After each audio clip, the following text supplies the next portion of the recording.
The morning sun filtered through the tall windows of Providence Municipal Court as Judge Frank Caprio adjusted his reading glasses and reviewed the day's docket.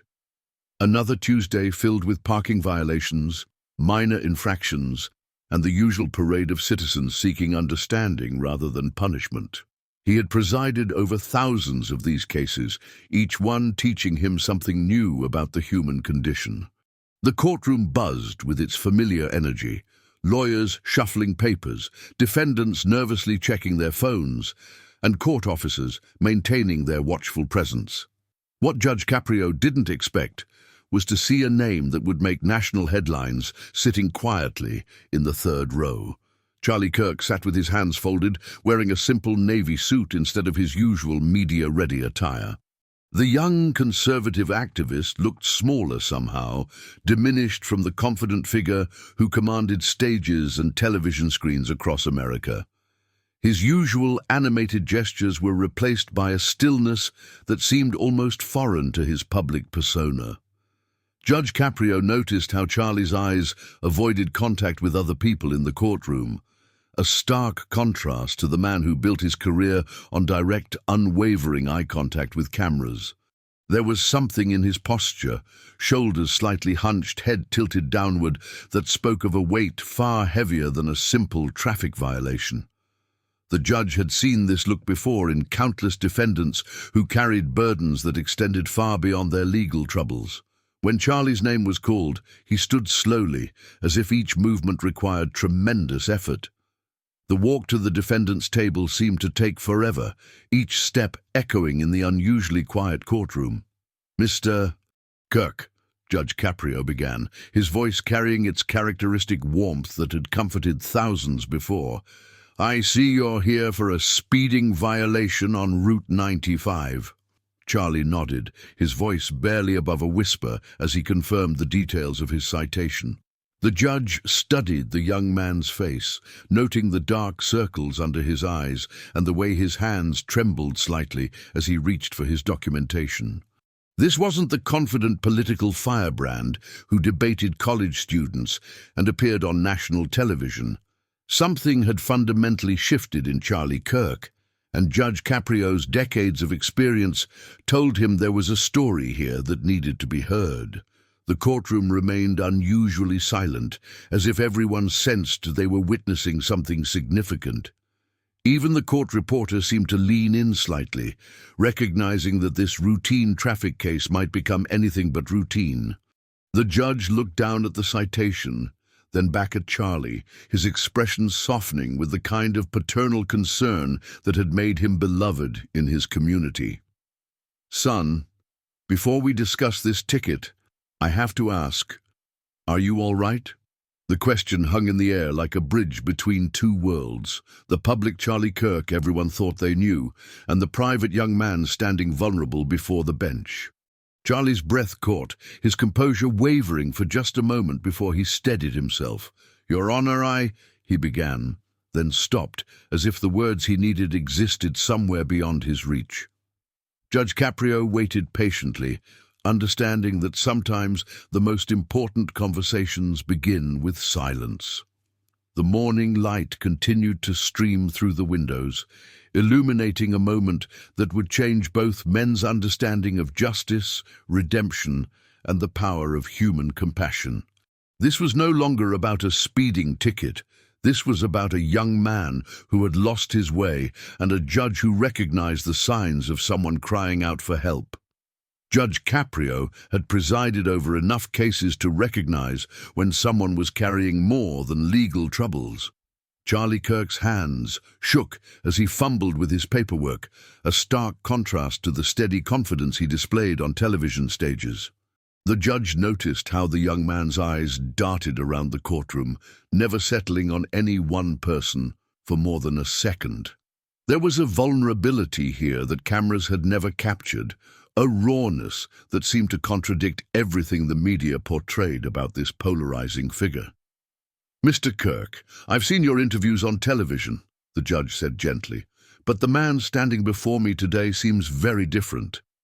Charlie's shoulders tensed at the observation, his public mask threatening to slip entirely. The courtroom's usual buzz had quieted to an almost reverent silence, as if everyone sensed they were witnessing something unprecedented. The weight of unspoken pain was evident in every line of Charlie's face, etched deeper than his 29 years should have allowed. Judge Caprio had learned to read these signs during his decades on the bench, the way defendants held their breath, the micro-expressions that revealed inner turmoil.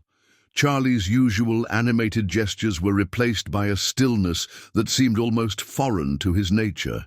His voice, typically commanding and clear, had reduced to barely audible whispers when responding to basic questions.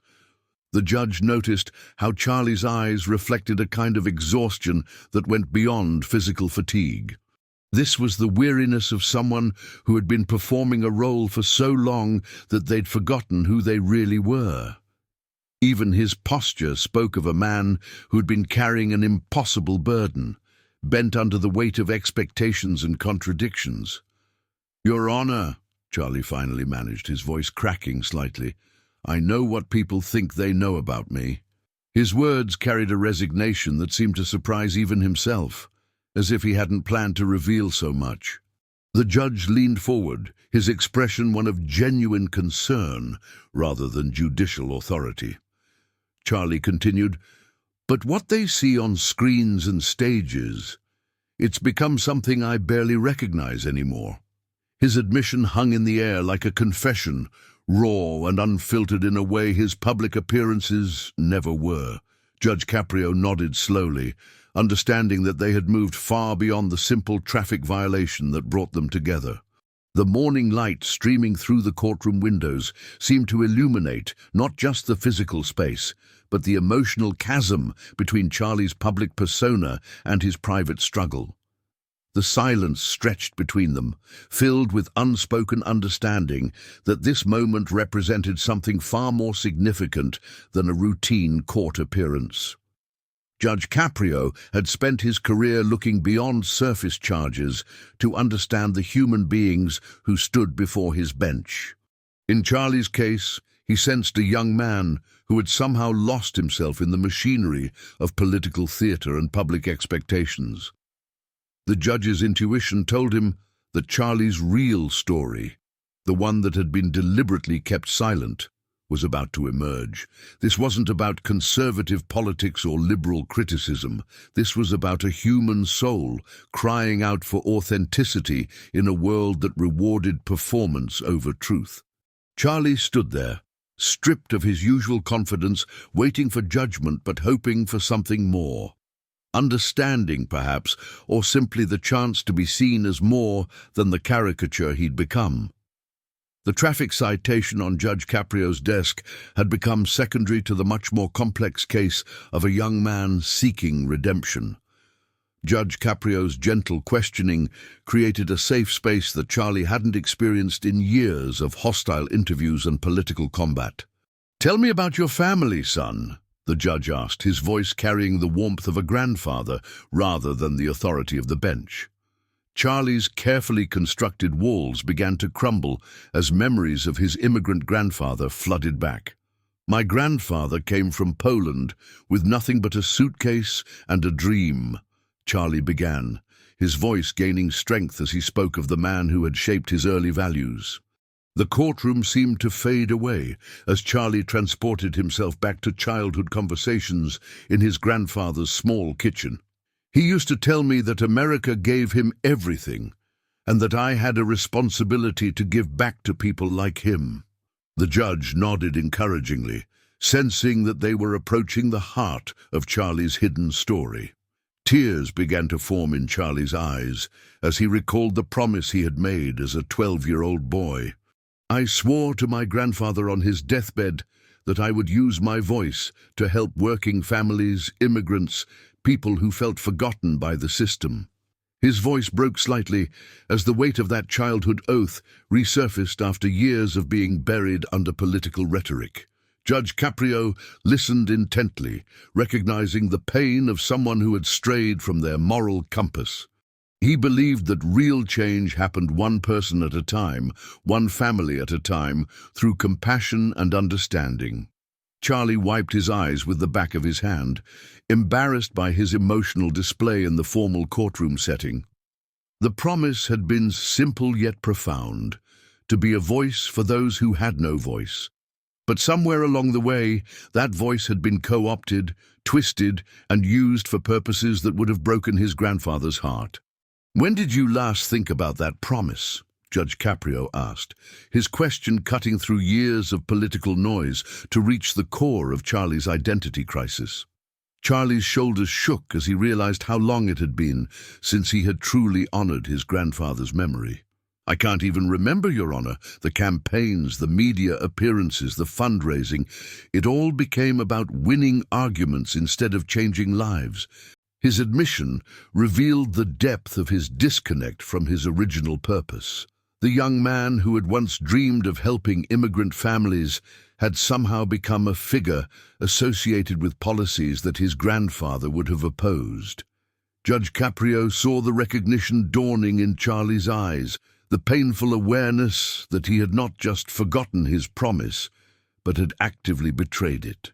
The courtroom remained silent, witnesses to a moment of profound self-realization that transcended politics and touched the universal human struggle between ambition and authenticity. The grandfather's influence had been the foundation of everything Charlie once believed about service and compassion. "He would sit me down every Sunday after church and tell me stories about the people who helped him when he first arrived," Charlie continued, his voice steadying as he reconnected with these buried memories. Those conversations had planted seeds of empathy that had been slowly choked out by the demands of political success and public performance. Judge Caprio recognized that Charlie's real journey had begun long before his rise to political prominence. It had started with an old man's wisdom and a young boy's sincere desire to make a difference. The traffic citation had become a catalyst for something much deeper, a reckoning with the promises we make to those we love and the cost of abandoning them. In that moment, both men understood that they were dealing with more than legal proceedings. They were confronting the fundamental question of who Charlie Kirk really was beneath all the political theater. The forgotten promise hung between them like a bridge back to authenticity. Judge Caprio sensed that Charlie was teetering on the edge of complete emotional collapse, his usual composure finally cracking under the weight of suppressed truth. "Mr. Kirk, would you like to step into my chambers for a moment?" the judge offered, recognizing that what was about to unfold required privacy and dignity. Charlie nodded gratefully, his public mask no longer able to contain the torrent of emotions threatening to spill over. The walk to the judge's chambers felt like a journey from performance to authenticity, each step carrying Charlie further from his constructed persona. Judge Caprio's office was warm and inviting, filled with family photos and community awards that spoke of a life dedicated to service rather than self-promotion. The contrast with Charlie's own sterile professional environments was stark and somehow comforting. As the door closed behind them, Charlie felt the last of his defenses beginning to crumble. The moment they were alone, Charlie's carefully maintained facade shattered completely, and tears began streaming down his face uncontrollably. Years of suppressed guilt, shame, and inner conflict poured out in ugly, desperate sobs that seemed to come from the deepest part of his soul.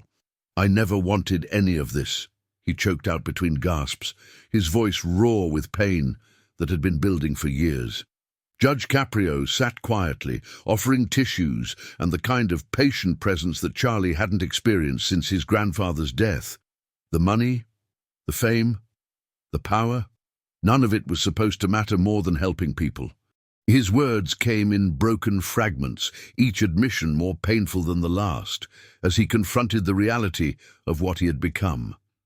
The young man who had once dreamed of serving his community was now forced to face how completely he had abandoned those dreams.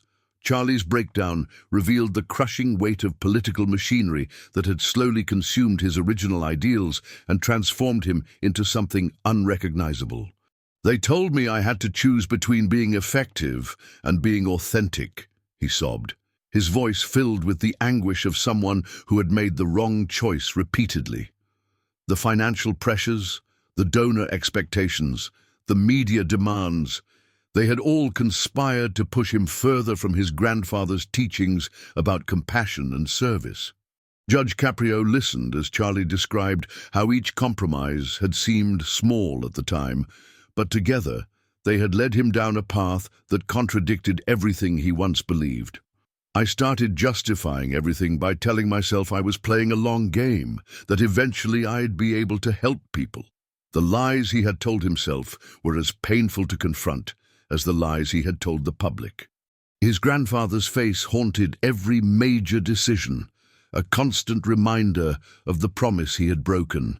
The weight of years of living in contradiction to his core values had finally become unbearable, and Charlie found himself confessing to a judge he had never met before.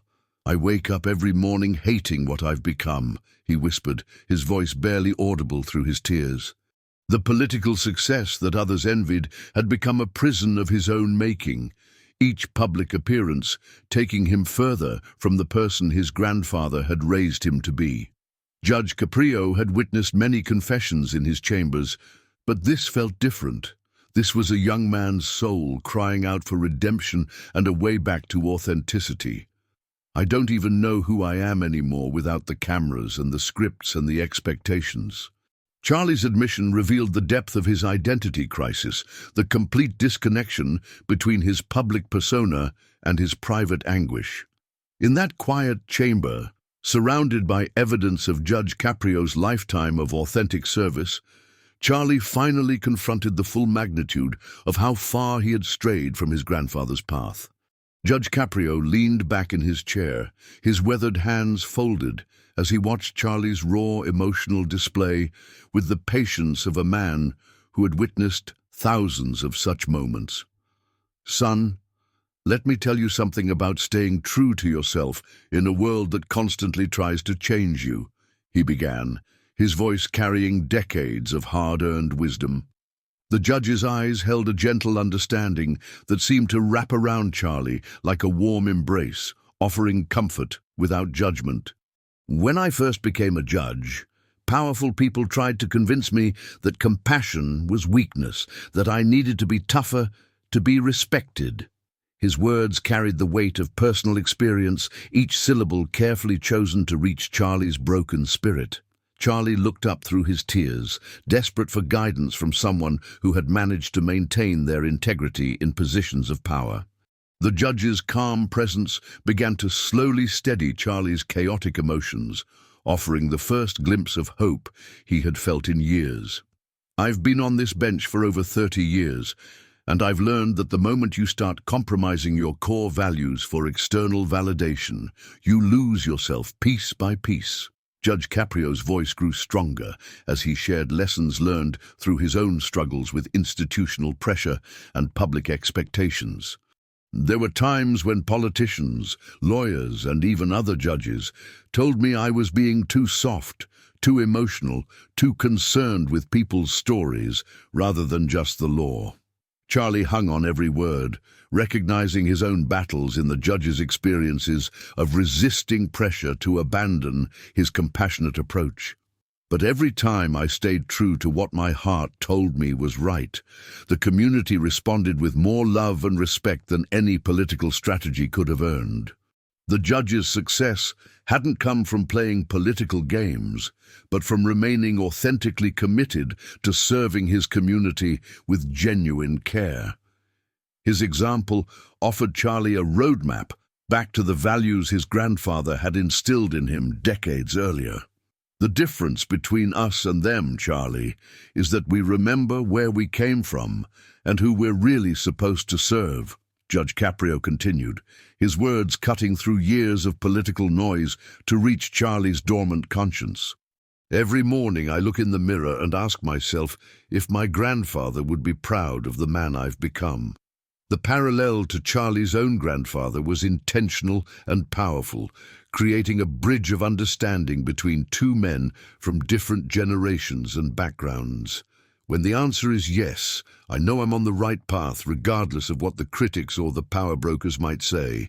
Charlie felt something stirring within him, a recognition that authenticity was not just possible, but necessary for his survival as a human being. The judge's example proved that maintaining integrity in positions of influence wasn't naive idealism, but the foundation of genuine leadership. His words offered Charlie the first concrete evidence that there was another way to live and serve. "The beautiful thing about truth, son, is that it always feels like coming home," Judge Caprio concluded, his smile warm and encouraging as he watched understanding dawn in Charlie's eyes. "Your grandfather's values aren't outdated or impractical. They're timeless because they're based on treating people with dignity and respect." The judge stood and walked to his window, gesturing toward the community beyond, where countless families went about their daily lives, struggling and hoping and dreaming. "These are the people we're supposed to serve, not the donors or the party bosses or the media personalities." Charlie followed his gaze, and for the first time in years saw actual people rather than political abstractions or demographic targets. Judge Caprio's wisdom wasn't complicated or theoretical. It was beautifully simple and profoundly challenging in its call to authentic service. The path back to his grandfather's values was becoming clear, illuminated by the example of a man who had never lost his way. With Judge Caprio's gentle encouragement, Charlie began to reveal the personal crisis that had driven him toward increasingly desperate choices over the past 2 years. "My mother was diagnosed with stage 4 pancreatic cancer 18 months ago," he whispered, his voice breaking as he spoke the words he had kept hidden from public view. The medical bills had quickly spiraled beyond anything their insurance could cover, creating a financial nightmare that threatened to destroy his family's stability. Judge Caprio's expression softened with understanding, recognizing the impossible position that medical emergencies could place on even successful families. "The treatments, the experimental drugs, the specialists, we were looking at over $500,000 in costs that weren't covered." Charlie's hands trembled as he described watching his mother suffer while simultaneously watching their savings disappear with each passing month. The weight of being his family's primary breadwinner had become crushing when combined with the knowledge that his choices could determine his mother's survival. The financial pressure had made Charlie vulnerable to influences he would have previously rejected, as desperation overrode his moral compass in favor of immediate survival needs. When the big donors started offering speaking fees that could cover months of treatment, I told myself it was temporary, just until we got through the crisis. His voice carried the shame of someone who had compromised their values for money, even when the motivation was love for his dying mother. Judge Caprio nodded with the understanding of a man who had seen how medical crises could destroy families, regardless of their previous financial stability. I started saying things I didn't believe, supporting positions that contradicted everything my grandfather taught me, because each appearance meant another month of hope for my mom. The judge could see how Charlie's desperation had been systematically exploited by people who cared nothing for his family's suffering. Charlie's eyes filled with fresh tears as he described the impossible choice between his integrity and his mother's life. The political machinery had recognized his vulnerability and had systematically fed on it, transforming his love into a weapon against his own values. Charlie's voice grew quieter as he revealed the full extent of his family's hidden struggles that had never made it into any media coverage or political biography. "My father lost his job during the pandemic and never recovered financially, so everything fell on me just as my career was taking off." The timing had been cruel, placing enormous pressure on Charlie precisely when his public profile was growing and his influence was expanding. Judge Caprio recognized the familiar pattern of young people forced to shoulder adult responsibilities before they were emotionally equipped to handle them. "I was 26 years old, trying to pay for my mother's cancer treatment, support my unemployed father, and maintain a public image that required constant travel and appearances. The financial obligations had grown beyond anything a young man should have been expected to carry, creating a desperation that political operatives had expertly manipulated. Charlie described sleepless nights spent calculating treatment costs against speaking fees, each decision pushing him further from his grandfather's teachings. The hidden struggles had transformed him from an idealistic young activist into a desperate breadwinner, willing to compromise anything for his family's survival. The cruel irony was that Charlie's increasing prominence had made it impossible for him to publicly seek help or admit to his family's financial crisis without destroying his career entirely. "I couldn't tell anyone because admitting weakness would have ended all the opportunities that were keeping my mother alive," he explained, his voice hollow with exhaustion. The isolation had been complete, unable to share his burden with friends, family, or colleagues who might have offered support or understanding. Judge Caprio saw how the combination of financial desperation and enforced secrecy had created a perfect storm that had consumed Charlie's authentic self. "Every day I had to pretend that everything was fine while watching my mother get sicker and our debt grow larger." The judge recognized that Charlie's public persona had become not just a career choice, but a survival mechanism for his entire family. The hidden struggles had trapped him in a cycle where maintaining his false image was the only way to fund his mother's treatment, creating a prison of his own desperate making. Charlie's breakdown wasn't just about lost ideals, it was about a young man who had sacrificed his soul to save the person he loved most in the world. Charlie's trembling hands reached into his jacket pocket and withdrew a small bundle of yellowed envelopes, tied together with a faded blue ribbon that had clearly been handled countless times over the years. "I've carried these with me everywhere for the past decade," he whispered, his voice barely audible as he placed the precious letters on Judge Caprio's desk. The judge could see immediately that these were not ordinary correspondence. The careful way Charlie handled them spoke of their sacred importance to his wounded soul. "My grandfather wrote me a letter every month from when I was 16 until he died when I was 22. Each envelope bore Charlie's name, in the careful handwriting of an old man who had learned English as a second language, the letters slightly shaky, but filled with unmistakable love. Judge Caprio recognized the reverence with which Charlie treated these artifacts of his grandfather's wisdom and devotion.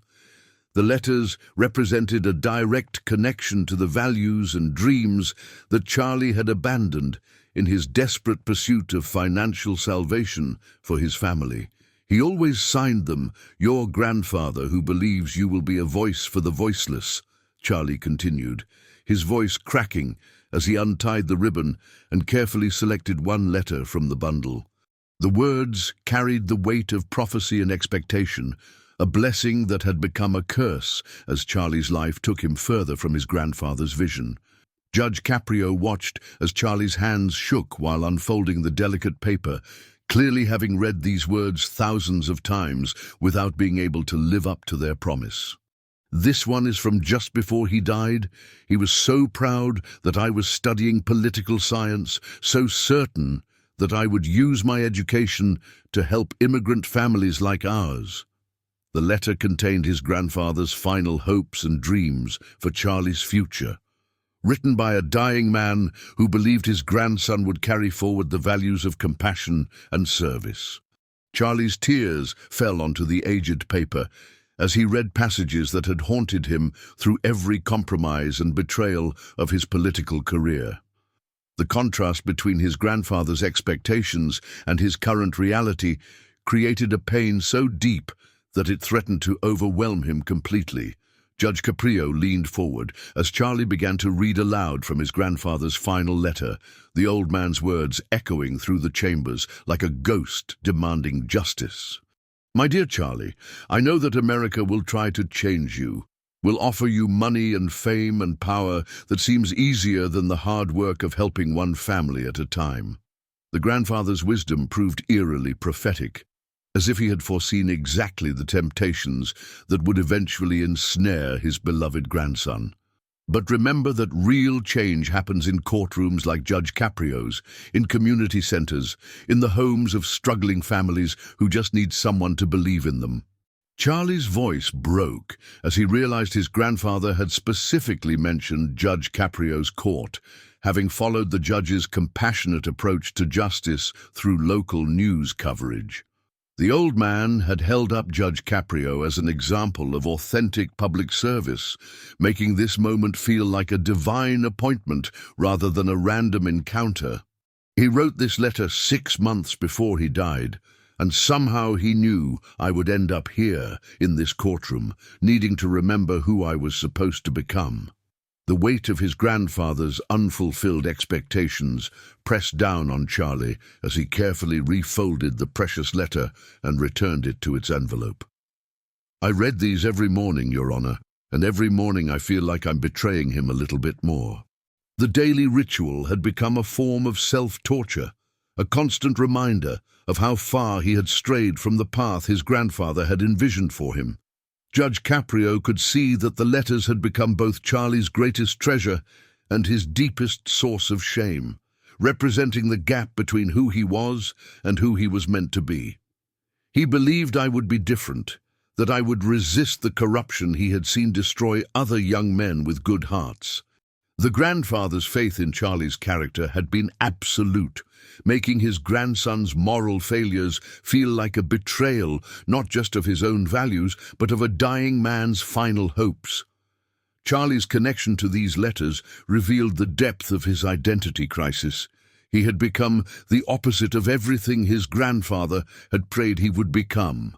The letters served as daily evidence of a promise broken and a destiny abandoned, creating a pain that had finally become unbearable in Judge Caprio's compassionate presence. Judge Caprio stood up from behind his desk and walked to a filing cabinet, pulling out a folder filled with photographs and handwritten thank-you notes from families who had appeared in his courtroom over the years. "Charlie, I want to show you something that might help you understand what your grandfather was really asking you to become," the judge said gently, spreading the photos across his desk. The images showed immigrants from dozens of countries, Polish, Dominican, Vietnamese, Syrian, all people who had found themselves in his courtroom and left feeling heard, understood, and valued. Every one of these families came here with the same dreams your grandfather had, carrying the same hopes and fears that he wrote about in those letters. Charlie leaned forward, studying the faces that reflected his own family's immigrant story, seeing in their eyes the same mixture of determination and vulnerability that had defined his grandfather's early years in America. Judge Caprio pointed to a particular photo of an elderly Polish man who bore a striking resemblance to Charlie's grandfather. The connection was immediate and powerful, creating a bridge between Charlie's personal history and the community he had forgotten he was supposed to serve. "This is Stan Kowalski. He came to my court 3 years ago for a parking ticket he couldn't afford to pay because he had spent all his money on his granddaughter's school supplies." Judge Caprio's voice carried the warmth of someone who remembered every person who had touched his life through his courtroom.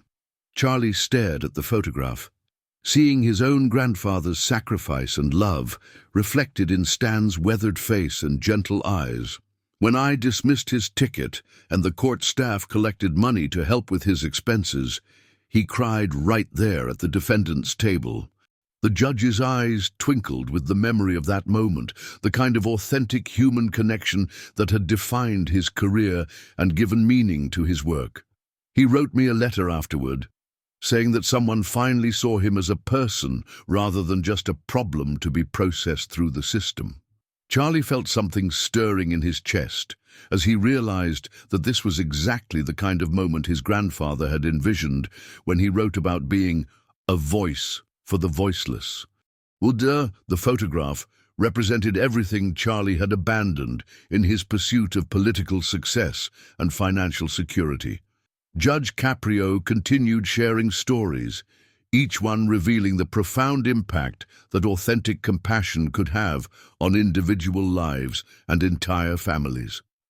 Maria Santos brought her teenage son to court for a minor drug charge, terrified that his mistake would destroy his chances for college and citizenship. Charlie listened intently as the judge described how patient questioning had revealed a family struggling with poverty, language barriers, and the father's recent deportation. Instead of processing him through the system like a number, we connected him with community programs, mentoring, and scholarship opportunities.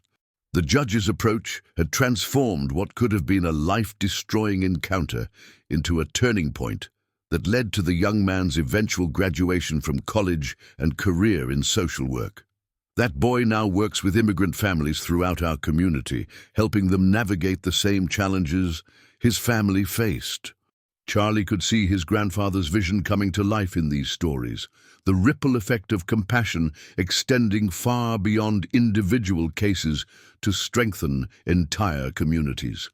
These were the real results of authentic public service, the kind of change that happened one person, one family, one moment of understanding at a time. Your grandfather would have loved to see what we've been able to accomplish here, not through politics or grand gestures, but through simple human decency applied one case at a time. Judge Caprio's words hit Charlie like a lightning bolt, suddenly illuminating the path his grandfather had intended for him to follow. The judge gestured toward the photos covering his desk, each one representing a life touched by compassion rather than processed by bureaucracy.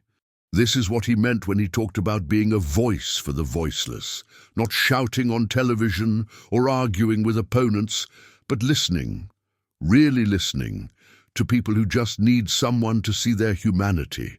Charlie felt his heart breaking and healing simultaneously as he realized how completely he had misunderstood his grandfather's vision for his life. The community connections Judge Caprio had fostered represented everything Charlie had lost in his pursuit of political prominence and financial success. In that moment, surrounded by photographs of real families whose lives had been transformed by authentic compassion, Charlie finally understood what his grandfather had been trying to tell him all along. The work that mattered most happened in quiet moments of human connection, not in the spotlight of political theater or the applause of partisan crowds.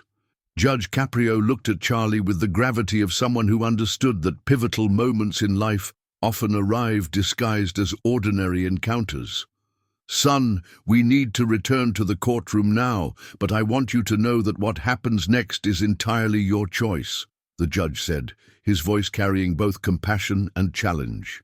Charlie wiped his eyes and straightened his shoulders, knowing that he was about to face a moment that would define the rest of his life. The walk back to the courtroom felt like a journey between two different versions of himself, the broken political figure who had entered chambers and the young man who might yet honor his grandfather's memory. Judge Caprio placed a gentle hand on Charlie's shoulder as they reached the door, offering silent support for whatever decision Charlie was about to make. The courtroom beyond represented more than a legal proceeding. It had become a stage for Charlie's moment of truth.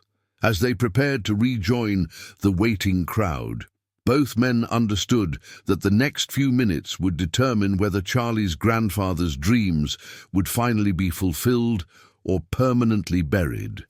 The courtroom buzzed with anticipation as Charlie and Judge Caprio returned to their positions, the atmosphere charged with the sense that something significant was about to unfold. Court reporters, lawyers, and spectators could feel the shift in energy, recognizing that this simple traffic case had transformed into something far more meaningful. Charlie stood at the defendant's table, his hands no longer shaking, his posture straighter than it had been when the session began. Judge Caprio took his seat behind the bench, his expression thoughtful as he prepared to offer Charlie the choice that would define his character. "Mr. Kirk, after our conversation, I'm prepared to dismiss this citation entirely," the judge announced, his words carrying an unexpected twist that surprised everyone in attendance. The offer of dismissal wasn't just about the traffic ticket. It represented a clean slate, a chance for Charlie to walk away from this moment without consequence. But both men knew that the real decision Charlie faced had nothing to do with legal penalties and everything to do with moral courage. However, Judge Caprio continued, his voice steady and clear, I'm also offering you another option that might be more meaningful. The courtroom fell silent as everyone leaned forward, sensing that they were about to witness something unprecedented in the routine proceedings of municipal court. You can accept community service, 50 hours working with immigrant families in our community programs, helping them navigate the same challenges your grandfather faced when he arrived in America. Charlie's breath caught as he realized the judge was offering him a pathway back to his original purpose, a chance to honor his grandfather's memory through direct service rather than political rhetoric. The choice was crystal clear. He could walk away free and unchanged, or he could begin the difficult work of rebuilding his authentic self through service to others.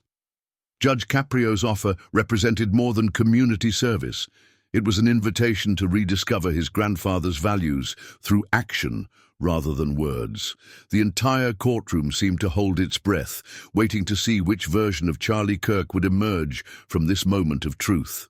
Charlie closed his eyes for a moment, feeling the weight of his grandfather's letters in his pocket and the expectant gaze of everyone in the courtroom.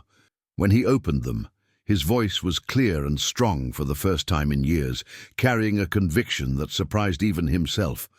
Your Honor, I choose the community service, he said, his words ringing through the silent courtroom with the power of authentic commitment. Judge Caprio smiled broadly, recognizing the significance of Charlie's choice and the courage it represented to publicly embrace a path of humble service. The spectators began to murmur with surprise and approval, understanding that they had witnessed a genuine transformation rather than political theater. Charlie felt something shift deep in his chest as he made his declaration, the first authentic decision he had made in years, guided by his grandfather's values rather than external pressures. The choice to serve, rather than simply escape consequences, marked the beginning of Charlie's journey back to the person his grandfather had believed he could become. In that moment, the courtroom became a sacred space where redemption triumphed over reputation and authentic service emerged from the ashes of political ambition. 6 months after that pivotal day in Judge Caprio's courtroom, Charlie Kirk had quietly stepped away from the spotlight that had defined his public life for years. His social media accounts, once filled with partisan rhetoric and political attacks, now featured simple photographs of community gardens, citizenship ceremonies, and English classes for new immigrants. The transformation wasn't announced with fanfare or press releases. It happened gradually, organically, as Charlie redirected his energy toward the kind of grassroots work his grandfather had always envisioned. His speaking engagements shifted from political rallies to community centers, where he helped families navigate citizenship applications and connected them with local resources. The financial pressures that had once driven him toward increasingly desperate compromises had eased through a combination of his mother's improved health and his decision to live more simply. Judge Caprio watched from afar as Charlie began to embody the values that had been buried under years of political performance. The young man who had broken down in his chambers was slowly becoming the person his grandfather had always believed he could be. Judge Caprio's continued mentorship provided Charlie with the steady guidance he needed to navigate his transformation from political figure to community servant. Their weekly coffee meetings in a small cafe near the courthouse became sacred time for Charlie, offering him the wisdom and accountability that had been missing from his life for years. "How did your grandfather measure success?" the judge would ask, gently redirecting Charlie's focus whenever he slipped back into old patterns of thinking about influence and recognition. Charlie learned to find satisfaction in small victories, a family successfully completing their citizenship process, a teenager avoiding legal trouble through mentoring, an elderly immigrant finally feeling heard and understood. The judge shared his own struggles with staying authentic in positions of power, offering Charlie a roadmap for maintaining integrity while serving others. Their relationship had evolved beyond mentor and student to become a genuine friendship built on shared values and mutual respect. Judge Caprio's consistent presence in Charlie's life provided the stability and wisdom that enabled his continued growth toward authentic service. The community work Charlie embraced wasn't glamorous or politically advantageous, but it reconnected him with the purpose his grandfather had instilled in him as a child. He spent his days in immigration offices, community centers, and family kitchens, listening to stories that reminded him of his grandfather's own journey to America. His fluency in political processes and media relations, once used for partisan purposes, now served families struggling to understand complex immigration procedures and bureaucratic requirements. Charlie discovered that real change happened in quiet moments of connection, helping a grandmother understand a legal document, translating for a family at a school conference, or simply sitting with someone who felt alone and forgotten by the system. The work was demanding and often heartbreaking, but it filled a void in Charlie's soul that political success had never touched. His grandfather's letters, once a source of shame and regret, now served as daily inspiration and guidance for his community service.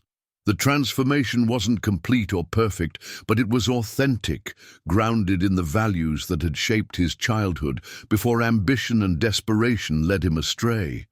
2 years later, Charlie received an unexpected invitation that would complete his journey back to authenticity. Judge Caprio asked him to speak at a community awards ceremony honoring local heroes. Standing at the podium, Charlie looked out at an audience filled with the immigrant families he had come to know and love through his service work. His grandfather's photograph sat on the mantel of his apartment, surrounded by thank you notes from families he had helped, creating a shrine to the values that now guided his daily choices. My grandfather used to tell me that America's greatness isn't measured by the power of our politicians, but by the kindness we show to strangers who need our help. Charlie began, his voice steady and authentic in a way it hadn't been for years during his political career. Judge Caprio smiled from the audience, recognizing the complete transformation of the broken young man who had stood in his courtroom seeking redemption. The applause that followed wasn't for Charlie's political positions or media appearances, but for his genuine service to people who had been forgotten by larger systems. In that moment, surrounded by families whose lives he had touched through quiet acts of service, Charlie finally understood what his grandfather had meant by being a voice for the voiceless. It wasn't about speaking for others, but about helping them find their own voices in a system that too often ignored their humanity. This extraordinary encounter between Judge Caprio and Charlie Kirk reveals that redemption is always possible when we choose authenticity over ambition and service over self-interest. Charlie's transformation from political performer to community servant proves that our grandfather's values can guide us back to our true purpose, no matter how far we've strayed.